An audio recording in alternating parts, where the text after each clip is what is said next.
আজকে ডিমের ঝোল করব, তার জন্য কড়া বসিয়ে দিলাম। তেল দিয়ে দিচ্ছি। তেলটা গরম হয়ে গিয়েছে, ডিম দিয়ে দিচ্ছি, লবণ দিয়ে দিচ্ছি, হলুদ দিয়ে দিচ্ছি, নেড়ে দিচ্ছি।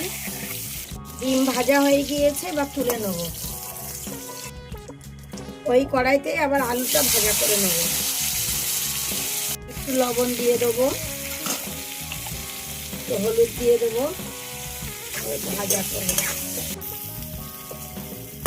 আলুটা ভাজা হয়ে গিয়েছে, এবার তুলে নেব। তেল দিয়ে দেবো,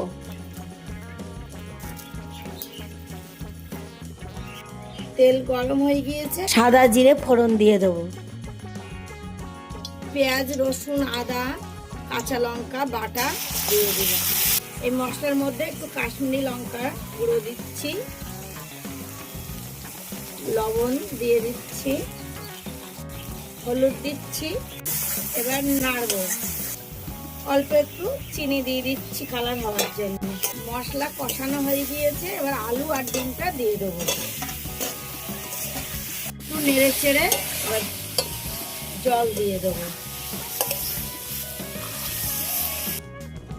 ঝোলটা একটু ঢেকে দেবো।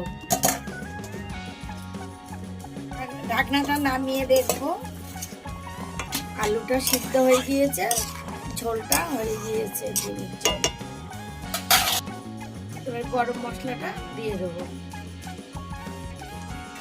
একটু নেড়ে চেড়ে নামিয়ে দেবো।